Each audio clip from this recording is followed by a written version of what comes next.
Sir దాదాపుగా ఈ లడ్డూ వ్యవహారానికి సంబంధించి అంటే కొన్ని కోట్ల మంది భక్తుల మనోభావాలకు సంబంధించిన అంశం.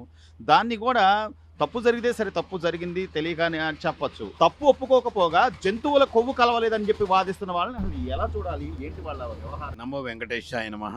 నంది వెలుగు.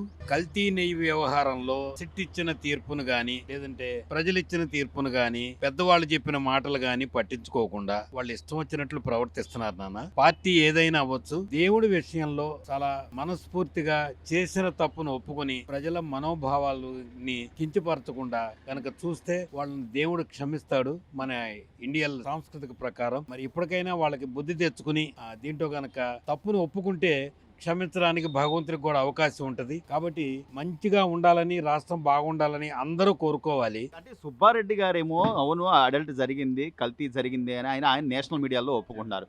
ఇంకోవైపు జగన్మోహన్ రెడ్డి గారు మాత్రం జంతువుల కొవ్వు కలవలేదు కదా, కొంతమంది కావాలని మీరు ఇబ్బంది పెడుతున్నారని చెప్పి ఆయన అంటాడు.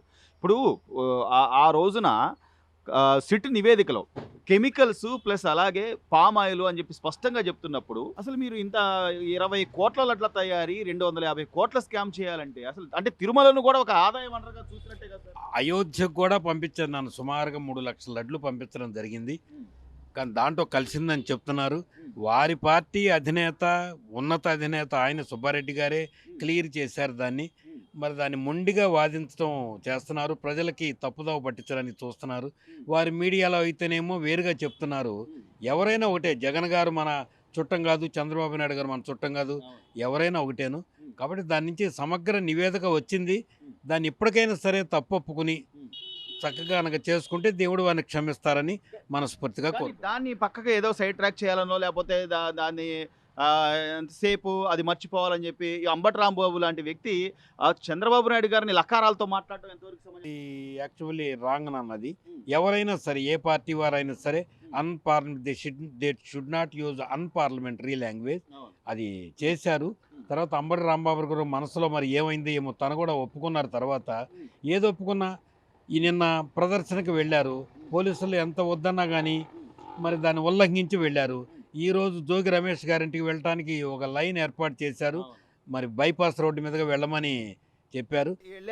వెళ్ళారు సార్, కాదంటల్లా. అంబటి రాంబాబు ఇంటికి వెళ్ళి అంబటి రాంబాబు లాంటి మహోన్నతమైన వ్యక్తికి ఆ సన్మానాలు చేయాల్సింది పోయి అరెస్ట్ చేస్తారని మాట్లాడుతున్నారు. అంటే వాళ్ళ సొంత పార్టీ కాబట్టి వాళ్ళ అభిమానం ఉండొచ్చు, కానీ మితిమీరిన అభిమానం ఉండకూడదని నేను చెప్తున్నాను. ఏ పార్టీ అయినా సరే ఉండకూడదు. మరి అంబటి రాంబాబు గారికి ఏమో మనసులో ఇప్పుడు అనిపించింది, ఎందుకు ఆ మాటలు అన్నానా ఏంటా అని అనిపించింది. మరి వారు జగన్ గారికి ఏం చెప్పుకుంటారో ఏమో. ఏదో ఒకటి అల్లర్లు చేసి డైవర్ట్ చేద్దాం అనుకుంటే ప్రజలు డైవర్ట్ అయ్యే పరిస్థితిలో ఉన్నారు సార్. ఈ రోజున అంత అది ఇది వాస్తవం అన్న తమ్ముడు. ఖచ్చితంగా మీరు చెప్పిన మాట 100% కరెక్ట్. ప్రజలు ఇదివరకు లాగా మాత్రం కాదు, మా చిన్నప్పటిలాగా మాత్రం కాదు. ఇప్పుడు ప్రజలందరూ పేపర్ చూస్తున్నారు. మీడియా ద్వారా ప్రభుత్వం చేసే పనులు కానీ ప్రతిపక్షం చేసే పనులు కానీ అందరూ చక్కగా వివరించుకుంటున్నారు, తెలుసుకుంటున్నారు. కాబట్టి ప్రజలు అంత తేలిగ్గా నమ్మే స్థితిలో మాత్రం లేదని నా అభిప్రాయం. చివరిగా సార్, చివరిగా ఈ రోజున ఏదో ఒక అశాంతి, ఏదో ఒక లాండ్ ఆర్డర్ దెబ్బతీసి లేదా పెట్టుబడులు వచ్చే పరిశ్రమలు పెట్టుబడులు వాళ్ళని బెదిరిద్దామని అంటే దానివల్ల ఎవరు నష్టపోతారు? ఒక రాష్ట్ర మాజీ ముఖ్యమంత్రిగా ఆయనకు అది బాధ్యత కలిగిన వ్యక్తిగా ఎవరు నష్టపోతారు అంటే నాన్న ఆయనకి తెలుసు, జగన్మోహన్ రెడ్డి గారికి తెలుసు. త్వరగా ఉన్న ప్రభుత్వాన్ని బర్తరఫ్ చేసి తను ఎన్నికల్లో రావాలని కోరుకుంటున్నారు. వారి మనసులో ఉన్న మాట ఇప్పుడే పేపర్లో కూడా చూశాను నేను. ప్రజలు మాత్రం తెలుసండి అందరికీ. ఇదిగో పెళ్లి వేడుకల్లోనూ జగన్ మార్కు బల ప్రదర్శన ఈనాడు అని ఇక్కడ ఇచ్చారు. ఆ కుర్చీ పుట్టిందే ఆ కుటుంబం కోసంరా, మీరు సృష్టించే విధ్వంసం కోసం ఎదురు చూస్తున్నాం అని ఫ్లెక్సీలతో ఇప్పుడు రెచ్చగొడుతున్నారు.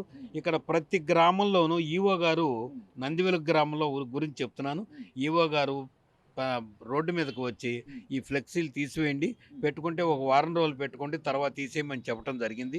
పేపర్లో కూడా చాలా విషయాలు వచ్చాయి. దీనందరికీ ఆ తిరుపతి తిరుమల వెంకటేశ్వర స్వామి అందరికీ మంచి ఆయురారోగ్య శుభమంగళ ఫలములు ఇవ్వాలని కోరుకుంటూ నా అభిప్రాయం నేను తెలియపరిచాను. ఇంతకుముందు కల్తీ చేసిన మీ బాబాయ్ సుబ్బారెడ్డి ఒప్పుకున్నాక నువ్వు ఒప్పుకోపోతాం వల్ల అర్థం ఉంది. అసలు నువ్వు ఏ కాడికి రౌడీల్ని గోండాల్ని వాళ్ళని పడిపడి వాళ్ళని పలకరించడం తప్ప నీకు ఇంకేది గుర్తురాదా? ప్రజా సమస్యలు కానీ ఏ మంచి చెడ్డ ఏ గుర్తురావా? అసెంబ్లీకి వెళ్ళవా? ఇక నువ్వు అసెంబ్లీకి వెళ్ళి ప్రతిపక్షంలో కూర్చుని మాట్లాడటం రాదా నీకు? ఎంతసేపు రెచ్చగొట్టే విధానం.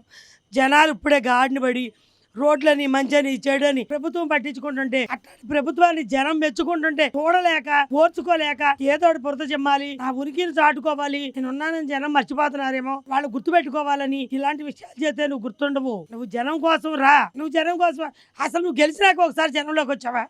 ఒక్కరోజైనా వచ్చావా? గెలవక ముందు పాదయాత్ర చేసావు, గెలిచినాక ఒక్కరోజు జనంలోకి వచ్చావా? పరదాలు కట్టుకుని తిరిగావు, పరదాలు కట్టుకున్నావు కాబట్టి జనం నీకు ఇది ఇచ్చారు. ఎమ్మెల్యేలు తిడుతుంటే వాళ్ళని నవ్వుకున్నావు, వాళ్ళు తిడుతుంటే అసెంబ్లీలో ఆడవాళ్ళని తిడుతుంటే నవ్వుకున్నావు, చాడితో చూపించావు, సైకోతత్వం చూపించావు. ఎవరైనా అన్నారంటే అన్నారంటావు, సైకో అన్నారంటే అన్నారంటావు. నువ్వు నవ్వుకున్న నవ్వును ఒకసారి గుర్తు తెచ్చుకో, పాత వీడియోలన్నీ నువ్వు చూసుకో, నువ్వు తిట్టిన తిట్లన్నీ చూసుకో. లోకేష్ గారు కాబట్టి బరాయించి ఊరుకున్నారు, వాళ్ళ తల్లి పెంచిన పెంపకాన్ని కాబట్టి బరాయించారు. నువ్వు అన్న మాటలు మామూలు విషయాలా? ఎవరైనా మర్చిపోయే విషయాలా? నువ్వు మాట్లాడి అంతా ఒక ఎత్తు అయితే ఈ రోజున తిరుమల తిరుపతి అంటే మనం రూపాయి కూడబెట్టుకుని ఆ స్వామివారిని చూడటానికి వెళ్తాం, ఆ ప్రసాదాన్ని మహాప్రసాదంగా తీసుకొచ్చుకొని అందరికీ పంచుకుంటాం. అట్లాంటి దానిలో కూడా డబ్బుని అందులో కూడా ఆదాయాన్ని చూసాడని జగన్మోహన్ రెడ్డి గారు. కనీసం ఆయనకి ఏమన్నా భయము భక్తి అప్పట్లో అసలు భయము భక్తి ఆయనకి అసలు నమ్మకమే లేదు. మన నమ్మకాన్ని కూడా పాడు చేసే మనిషి దైవంగా అసలు కలియుగంటే అసలు మీ నాన్న గుర్తు తెచ్చుకో. మీ నాన్న అనబట్టేగాలు అయిపోయాడు, నీకు అర్థమవుతుంది ఇప్పటికైనా ఎందుకు అలా చేస్తున్నావు నువ్వు? అసలు నువ్వు అనుకుంటున్నావు నీకు అసలు నీకు ఎలా చెప్తే కూడా అర్థమవుతుందో కూడా అర్థం కావట్లా. జనంలోకి రా, నీకు తెలిసిద్ది ఎంత మనోభావాలు దెబ్బతింటున్నాయో. తిరుమల తిరుపతి దేవస్థానం అంటే ఎలా ఉంటుందో నీకు అర్థం కావట్లేదు. అసలు నీకు ఎలా చెప్తే అర్థమైతే కూడా మాకు అర్థం కావట్లేదు. ముందు పక్కన పెట్టుకోవడం అసలు జనం ఏ రకంగా చూపించారో నీకు అర్థం కాదు. ఇప్పుడు కూడా మారకపోతే ఎలా? నువ్వు అసలు ఇప్పుడు కూడా మారకపోతే ఎలా? ఇప్పుడు 11 వస్తే నేను ఇలా పెట్టేయకపోతున్నావు, రబ్బ అంటావు, అదంటావు ఇదంటావు, వాళ్ళ చేతి తిట్టుతావు, వీళ్ళ చేతి తిట్టుతావు. ఇంకా అసలు ఈసారి అసలు నిన్ను ఏం చేస్తారో జనం విజ్ఞతకే వదిలేస్తారు. అంబటి రాంబాబు అలా మాట్లాడడం కరెక్టేనమ్మా? అప్పుడు అంత పెద్ద వ్యక్తి, ఆయన వయసులో పెద్ద వ్యక్తి, రాష్ట్ర ముఖ్యమంత్రిగా ఉన్నారు చంద్రబాబు నాయుడు గారు, ఆయన్ని పట్టుకుని లకారాలు చంద్రబాబు నాయుడు గారు జోలికి ఈసారి వచ్చి ఏమన్నా మాట్లాడే మర్యాద కూడా వాళ్ళు ఆగమన్నారని ఆగుతున్నారు జనం, లేకపోతే జనం ఏంటో మీకు చూపిస్తారు అనుకుంటున్నారేమో. జాగ్రత్తగా ఉండండి. ఒకళ్ళు అంటాం అది కాదు బంధానం అని అంటే అది జనం మీద చూపించాలి మీది, అంతేగాని నోటికి ఏదో అది మాట్లాడితే అందరికీ నోళ్ళు ఉన్నాయి, అందరూ మాట్లాడగలరు, అందరూ చూపించగలరు. జాగ్రత్త. చంద్రబాబు నాయుడు గారి జోలికి ఈ వయసులో వచ్చి ఆయన ఏమైనా ఇబ్బంది పెట్టారో మర్యాదగా ఉండదు. జాగ్రత్త, ఒళ్ళు దగ్గర పెట్టుకో. జంతువుల కొవ్వు ఉంది లేదనేది మన సాధారణమైన మనుషులు చెప్పేది కాదు. వాళ్ళు ల్యాబ్లో పంపించి పరిశోధన చేశారు. పరిశోధన చేసినప్పుడు దానిలో ఇప్పుడు మనం బ్లడ్ టెస్ట్ ఎట్లా చేయించుకుంటామో షుగర్ ఉందా లేదా అనేది అది కూడా అదే విధంగా పరిశోధన చేశారు. దానిలో రిపోర్ట్ వచ్చింది, ఎవరైనా ఒప్పుకోవాల్సిందే. ఒప్పుకున్నాం ఎట్లా జరిగిందో ఏందో అని ఒక మాట అంటే అసలు సమస్య ఉండదు. అది దాన్ని పట్టుకొని దారం లాగినట్టుగా లాగి ప్రజల్లో అందరికీ రుద్దుతున్నారు.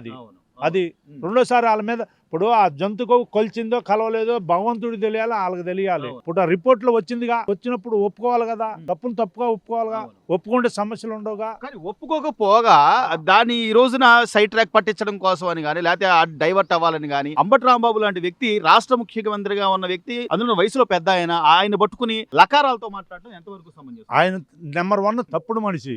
ఆ పార్టీని జగనన్నకి కొంగదీయటానికే చేస్తున్నాడు కానీ దాన్ని మేలుపరిచి పైకి తీసుకురావడానికి ఎటువంటి ఆలోచన లేదు ఆయనకి.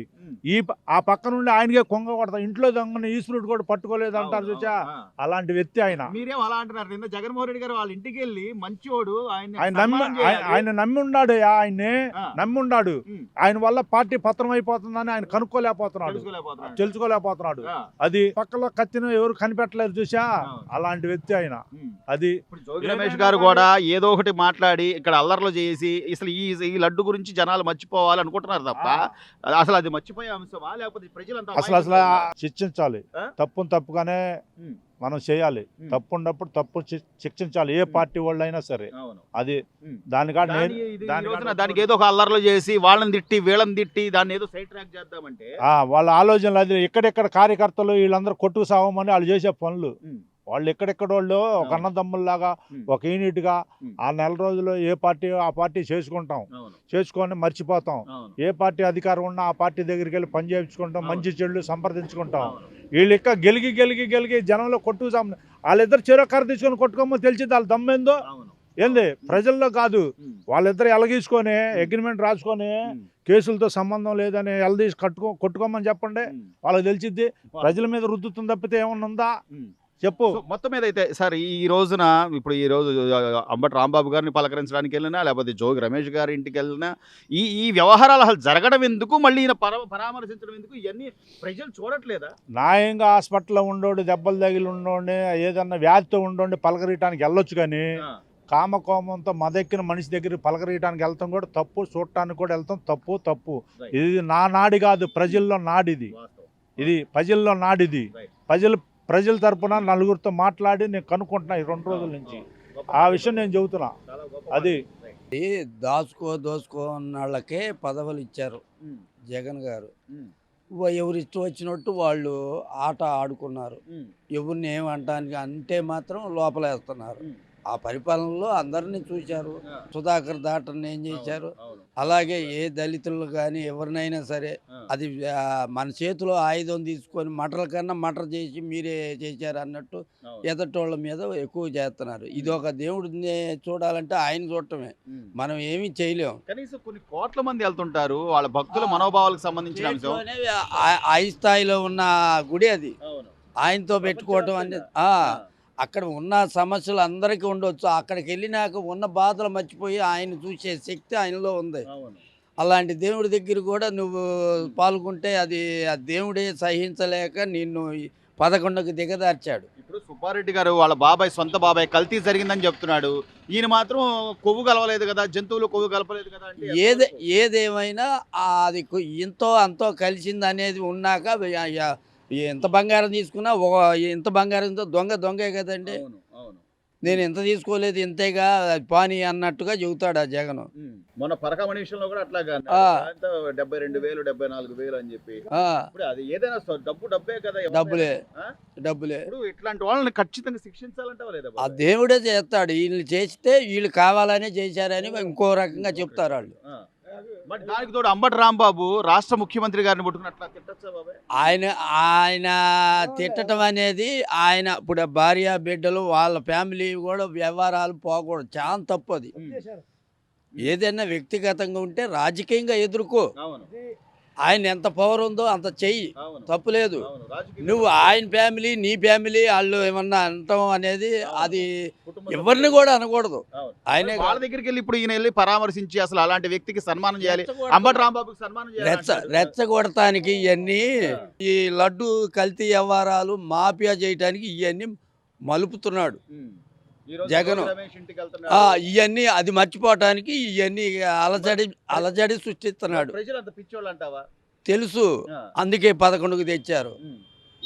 నిన్ను నేను కొట్టలేను, ఓటుతో కొట్టారు అందరూ.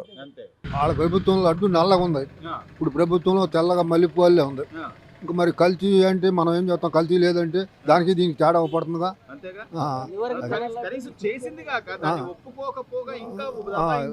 ఇప్పుడు మంచి చేసే వాళ్ళని ఎప్పుడు విమర్శిస్తానే ఉంటారు, అది ఎవరైనా. ఇప్పుడు మనం అంటే తిరుపతి వెళ్ళలేదు అనుకోండి, టీవీలో చూస్తున్నాము. ఇప్పుడు లడ్డు ప్రసాదం బాగా తెల్లగా ఉంటుంది, అప్పుడు లడ్డు ఏమన్నా నల్లగా ఉంది. మరి దానిలో కల్తీ ఒక్క చుక్క పాలు లేకుండా నెయ్యి కల్తీ చేశారంటే అది ఎంతవరకు? అది పొరపాటు, కళ్ళారా అవపడుతుందిగా. ఇప్పుడు ఆ జోగి రమేష్ ని కానీ లేకపోతే అంబటి రాంబాబు ఇళ్లకి ఈయన జగన్మోహన్ రెడ్డి గారు వెళ్ళి వాళ్ళు మంచోళ్ళు అని చెప్పి చెబుతున్నాడు. పార్టీ అనేది ఓటము గెలుపు ఉంటుంది. మీరు గెలిచినప్పుడు చేశారు, ఇప్పుడు వీళ్ళు గెలిచారు, వీళ్ళు మంచి పనులు కొన్ని చేస్తున్నారు, రాజధాని కడుతున్నారు, రోడ్లు ఎక్కడ ఒక్క గొయ్యి లేకుండా మాస్కులు వేశారు. అంటే మేము తిరిగి మరీ చెబుతాం, తెనాలి కానీ గుంటూరు కానీ కొల్లిపర కానీ తిరుగుతాం, బాగానే ఉన్నాయి. మరి అదేగా ప్రజలకు కావాల్సింది. ఇప్పుడు ప్రజలకు కావాల్సింది దేశాన్ని మంచిగా దోస్తున్నాయి. ఇప్పుడు రాజధాని కడుతున్నారు కదా, మరి వాళ్ళ ప్రభుత్వంలో రాజధానిని అసలు పట్టించుకోవాలి. మరి చూసే కదా నీకు జనాలు ఓట్లు వేశారు. ఇప్పటికి కూడా ఇంకా నువ్వు అదేమంటే నేను వచ్చానంటే రప్ప ఒక్కొక్కటి సంగతి తేలుస్తాను రావడం అంటే మన చేతిలో లేదండి. ప్రజలు ఎవరు బాగా చేస్తే వాళ్ళకి ఓటేస్తారు, అంతేగాని మనం మన చేతిలో మనం గుద్దుకోవడం అది కాదుగా. ప్రజల్లో అభిమానం ఉండాలి ఎవరికైనా. చివరగా అంబటి రాంబాబు లాంటి వ్యక్తి అప్పుడు వయసులో కనీసం వయసు అయినా చూడాలి, రాష్ట్ర ముఖ్యమంత్రి ఆయన. చంద్రబాబు నాయుడు గారిని అట్లా తిడతాం మంచిదేనంటావు? ఏదైనా తప్పు, సంస్కృతి మంచిది. అధికారంలో ఉన్నప్పుడు అది తిట్టకూడదు. కాచేదన్నా విమర్శ ఈ రోడ్డు చేయలేదు, ఇది తప్పు చేస్తున్నాం ఇన్నట్టు అని అడగొచ్చు, అంతేగాని ఒకరికొకరు తిట్టుకోకూడదు. రాజీ పరిపాలన అంటే ఏదైనా పొరపాటు చేస్తుంటే విమర్శించాలి, ప్రతిపక్షం. సో ఈ లడ్డు విషయంలో అయితే ప్రసాదం విషయంలో కల్తీ చేసిన వాళ్ళు ఖచ్చితంగా శిక్షించాలా లేదా? మరి అవ్వడుతుంది కళ్ళారా వాళ్ళు శిక్షించాలా లేదా? అది మాకు వాళ్ళ ఇష్టం అది చట్టం దాన్ని తీసుకోవాలి. ఉమ్. చట్టం దాన్ని తీసుకొని దాన్ని తప్పు ఒప్పు చాల్చాలి. Right. ఇప్పుడు పవన్ కళ్యాణ్ తిట్టారు, ఉమ్. ఫ్యామిలీని తిట్టారు, అవును. ఇంటికి వెళ్ళి కొడుతున్నారు. అవును. అప్పుడు ఏం పట్టించుకోవాలా? ఉమ్. ఏదో రెచ్చగొట్టేసి కులాల విధంగా ఉమ్. అది ఇది అని ఉమ్. ఆ అప్పుడు పవన్ కళ్యాణ్ బోరుగడ్డ నీళ్ళు కానీ అది వేరే వాళ్ళు అవును. ఎంతమందో చాలా మంది తిట్టారు. అవును. అవును. ఇవాళ వచ్చి అమ్మటి రాంబాబు కూతురు వచ్చి ఇవాళ బాధ కలిగిందని అటు చెప్పడం న్యాయం కాదు అసలు. ఇది అవును. పవన్ కళ్యాణ్ గారు కుటుంబాన్ని తిట్టినప్పుడు అప్పుడు కుటుంబాన్ని ఏమైంది? పిల్లల్ని అంట ఆ. వాళ్ళ పిల్లలు ఏందండి ఇప్పుడు మన పిల్లల్నే మనం అంటే ఎవడు ఊరుకోవట్లే అయ్యారు రోజుల్లో. అవును. వాళ్ళ పిల్లలు అంటే ఇవాళ రాజకీయం వచ్చింది, పవన్ కళ్యాణ్ ఎన్నో చేయొచ్చు. ఆ. ఆయన ఏమో ఇది పక్కన పెడితే అన్న ఈ రోజున లడ్డు మనం తిరుమల లడ్డూకి ఎంతో పవిత్రత ఉంది. అంటారంటే ఇలా వెంకటరెడ్డి గారు ఎవరు కొత్తగా వచ్చాడు, కొత్త ఆయన బోరుగడ్డ నీళ్ళ తర్వాత ఉమ్. ఈ వెంకటరెడ్డి గారు వచ్చారు. అవును. ఆయన అసలు ఏం మాట్లాడతారో ఆయనకే తెలియదు. ఉమ్. పిచ్చో అంటాడు, కుక్క అంటాడు. అది అనవసరం, ఆ మాటలు అనవసరం. అంతేగా. ప్రజలకి ఇచ్చేయండి, ఉమ్. ప్రజలకి ఇచ్చేయండి. అసలు అసెంబ్లీకి వచ్చి వీళ్ళు ఏదైనా ఆ, మాట్లాడితే కదన్నా ఇప్పుడు ఆహా, వీళ్ళు ప్రజలకి ఏదైనా ఇగో ఇది చేయండి, ఉమ్. ఇది తప్పు జరుగుతుంది అవును. అంటే చెప్తే వాళ్ళ సలహాలు తప్పు తీసుకొని సరి చేసుకొని చేస్తారు. ఉమ్. అది చేయకుండా ఇల్లు ఉమ్. ఆడు మొండ ఈడు మొండ ఆడు బిగుతాడు ఈడు బిగుతాడు. ఉమ్. అవసరం మనకి నా కుక్క కూడా భయపడదు. ఒక్కరు దానికి ఇప్పుడు నిజంగా రెడ్ బుక్ రాజ్యాంగం నడిస్తే ఈ జోగి రమేష్ గానీ లేకపోతే అంబటి రాంబాబు గారు కానీ ఇలా తిడతారా? అసలు రెడ్ బుక్ రాజ్యాంగం సరిగ్గా జరగట్లా. ఆ. సరిగ్గా లోకేష్ గారు ఏంటంటే ఉమ్. ఒక పాయింట్ మాట్లాడుతున్నారు, ఒక పక్కన ఏంటంటే ఏదైనా కానీ బయటకు వచ్చి ఆధారాలు ఉండాలి కదా. ఆధారాలు ఉన్నారు కాబట్టి చేస్తున్నారు. ఉమ్. ఆధారాలు బట్టి మొత్తం వెళ్తారు లోపలికి, ఉమ్. దాంట్లో సమస్య ఏమీ లేదు. ఉమ్. కానీ ఏంటంటే పవన్ కళ్యాణ్ గారు కూడా కొద్దిగా ఆలోచిస్తున్నారు, కొద్దిగా అదేలేండి. బాగా జరగాలి. సో ఇప్పుడు ఏదో గలాటా చేయాలనో లేకపోతే గందరగోళం చేయాలి, లాండ్ ఆర్డర్ దెబ్బతీయాలనుకుంటే ప్రజలు చూస్తున్నారా లేదా అన్న? ఇప్పుడు జనం పిచ్చోళ్ళు కాదండి. ఇదివరకు రోజులు వెనకటి రోజుల్లో మాసు, ఇప్పుడు ఫోన్లు వచ్చేసినాయి. అవును. వాళ్ళకి ఫోన్లు ఎమ్మడే వచ్చేస్తున్నాయి. ఏదైనా కానీ ఏదైనా తెలిసిపోతున్నాయి. ఉమ్. పిచ్చోళ్ళు కాదుగా, ఉమ్. వీళ్ళు చెప్పి నమ్ముతారా? అవును. నమ్మరు. మళ్ళీ నేను వస్తాను ఒక్కొక్కటి సంగతి తెలుస్తాను. ఏం నమ్మి చేసేది? ఒకళ్ళు తెచ్చేది చెప్పేది చేశారుగా, చేసినందుగాక ఇట్లా తయారైంది. రైట్. పద్ధతిగా కాదు అది. Right. గంజాయి బజ్జి మా పిల్లలు కూడా ఉన్నారు. ఉమ్. మా పిల్లలు కూడా చాలా ఇదైతే ఇప్పటికి లైన్ అయ్యారు. కొంతమంది ఉమ్. ఉద్యోగాలు కానీ చదువులని. చదువులని ఇప్పుడు గంజాయి బ్యాచ్కి అలవాటు చేశారండి. ఆ. గంజాయి దాంట్లో నుంచి ఇప్పుడు గత 5 ఏళ్లలో. ఇప్పుడు లైన్ చేసుకుంటున్నాం. ఇప్పుడు తేరుకోలేకపోయాం. అదేలేండి. చాలా మంది ఇప్పుడు తేరుకోలేకపోయాం. రైట్. మళ్ళీ ఇంకా నేను వస్తాను, నేను ఒక్కొక్కటి సంగతి ఏం తెలుస్తాను, లేదండి. రప్ప అని చెప్పి. రప్పా లేదు బప్పాలు ఏముందండి, రప్పా బప్పా అతనికి అంటే ఎవరు రప్పా. Right. Right. Please subscribe to Leo News for more videos.